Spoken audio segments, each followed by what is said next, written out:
UP और बिहार से ला के यूपी आसपास के स्टेट से ला के फर्जी वोट बनवा रहे हैं। 1000 नए वोट बनने के लिए 1 लाख वोट की असेंबली है, छोटी सी असेंबली है, उसमें 13,000 नए लोग कहां से आ गए?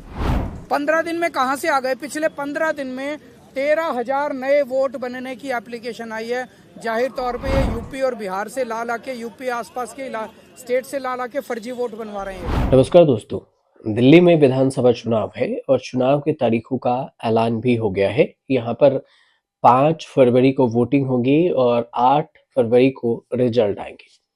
लेकिन इससे पहले सियासत भी खूब हो रही है, राजनीति भी खूब हो रही है, यहाँ पर बयानबाजी भी खूब हो रहा है। इसके बाद देखें तो चुनाव के तारीखों के ऐलान के साथ ही ये बयानबाजी की वजह से घमासान तेज हो गया है। आम आदमी पार्टी हो, बीजेपी हो, कांग्रेस हो, तीनों ही एक दूसरे से और एक दूसरे को घेरने में कोई भी कसर नहीं छोड़ना चाहते। अब बीजेपी ने आम आदमी पार्टी के जो मुखिया हैं अरविंद केजरीवाल, उन्हें यूपी और बिहार के लोगों पर जो बयान दिया था उनसे घेरना शुरू किया है। जेपी नड्डा बीजेपी के राष्ट्रीय अध्यक्ष हैं और वह कह रहे हैं कि अरविंद केजरीवाल को अपनी हार का डर सताने लगा है, इसलिए वे यूपी बिहार के लोगों को लेकर अनर्गल बयानबाजी करने लगे हैं। अब हुआ यूं था कि अरविंद केजरीवाल ने 9 जनवरी को आम आदमी पार्टी के एक प्रतिनिधि मंडल चुनाव आयोग से मिलने गया था आम आदमी पार्टी के साथ, और इस दौरान आम आदमी पार्टी ने चुनाव आयोग से नई दिल्ली सीट पर बीजेपी की ओर से वोट कटवाने और नए नाम जुड़ाने का आरोप लगाया, जुड़वाने का कि नया नाम ऐड किया जा रहा है। इसी दौरान अरविंद केजरीवाल ने कहा कि नई दिल्ली विधानसभा के अंदर 15 दिसंबर से 7 जनवरी के बीच 22 दिनों में 5500 वोट कटने के लिए यहाँ पर वोट कटने के लिए आ गए हैं। इस विधानसभा में कुल 1 लाख वोटर्स हैं, यानी 22 दिन में 5.5% वोट कटने के लिए आए। ये एप्लीकेशन गड़बड़ है। जब चुनाव आयोग के अधिकारियों ने इस पर सुनवाई की तो उन लोगों को बुलाया गया जिनके नाम से ये एप्लीकेशन दिए गए।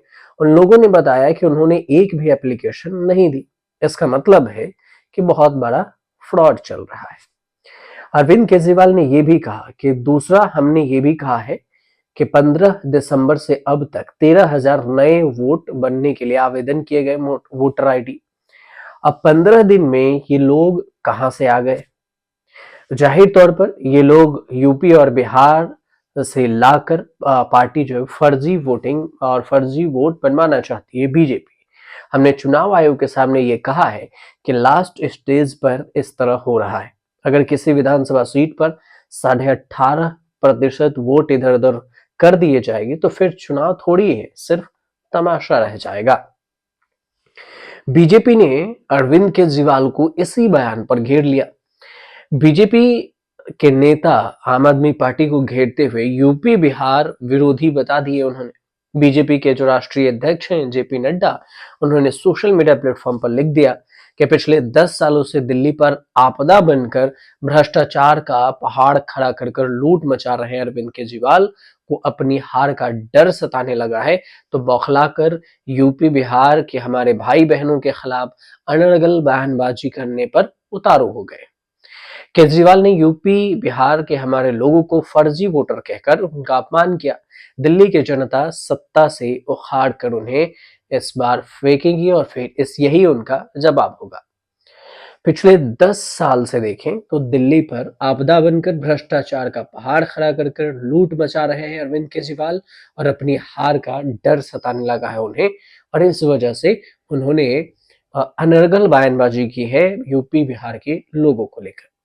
जेपी नड्डा ने यह सोशल मीडिया प्लेटफॉर्म पर लिख दिया, लेकिन इसके बाद जो बीजेपी के सांसद है मनोज तिवारी, उन्होंने भी बयान दिया और कहा कि अरविंद केजरीवाल खबरदार के फर्जी आप हो सकते हैं। लेकिन यूपी बिहार के लोग फर्जी विचार नहीं रखते। आने वाले 5 फरवरी को यूपी बिहार के लोग आपको दिल्ली से विदा कर देंगे। प्रवासी यूपी बिहार के लोग अब अपमान नहीं सहेंगे। कोरोना काल में भी यूपी बिहार के लोगों से झूठ बोलकर आपने आनंद विहार रेलवे स्टेशन उन्हें भेज दिया था। ये बात मनोज तिवारी ने कही है। अब जो दिल्ली की सियासत है वो इतने इर्द गिर्द घूम घूम रही है। कुछ महत्वपूर्ण जो मुद्दे हैं, किस किस मुद्दे पर एक दूसरे पर वार कर रहे हैं वो भी समझिए। अरविंद केजरीवाल के जो घर है बंगला, उसे शीश महल कहकर बीजेपी पलटवार कर रही है, तो आम आदमी पार्टी प्रधानमंत्री मोदी के घर को राजमहल कहकर पलटवार कर रहे हैं। मतलब बयानबाजी दोनों तरफ से हो रही है। एक फर्जी वोटर की बात कर रहे हैं, तो एक यूपी बिहार के लोगों को अपमान की बात कर रहे हैं। लेकिन इस बीच में कई सारे स्कीम की भी घोषणा कर दी गई है कि अगर हम जीते तो आपको बहुत सारे जो फ्री बीज की सुविधा है वो मिलेगी। अरविंद केजरीवाल कह रहे हैं कि हम महिलाओं को 2100 रुपए देंगे हर महीने, तो बीजेपी के का ऐलान हो गया है कि वो 3000 रुपए हर महीने महिलाओं को खाते में देंगी। कांग्रेस कह रही है कि हम महिलाओं के खाते में 2500 रुपए हर महीने देंगे। मतलब कि गुरुद्वारा मंदिरों के लिए बीजेपी ने 300 यूनिट बिजली फ्री करने का ऐलान किया है। तो वहीं पर अरविंद केजरीवाल दिल्ली में पहले से 200 यूनिट फ्री बिजली दे रहे हैं। तो कई सारी चीज है जिसको लेकर फ्री बीज मतलब फ्री की चीज देकर भी सभी पार्टियां वोटर्स को लुभाने में लगी हुई है कि आप फ्री की चीज ये हम फ्री करेंगे, इलाज हो या ट्रैवल हो या फिर बिजली का बिल हो, पानी का बिल हो, इन सारे चीज को लेकर यहाँ तक कि महिलाओं को सम्मान योजना की बात करके भी हर कोई पार्टी एक नए दावे के साथ दिल्ली के चुनाव में उतरा है। अब देखना दिलचस्प ये होगा कि दिल्ली के वोटर्स किसके वादे को ज्यादा पसंद करते हैं और किसे सत्ता में फिर से वापस मतलब बैठाते हैं। अब इस सब के लिए 5 फरवरी का इंतजार कीजिए। 5 फरवरी को वोटिंग होगा, उसके बाद जो टर्न एंड ट्विस्ट नजर आएगा वो 8 फरवरी को सामने आ जाएगा। फिलहाल आपको वीडियो सही लग रही हो तो चैनल को सब्सक्राइब कीजिए, शेयर कीजिए और कमेंट कीजिए।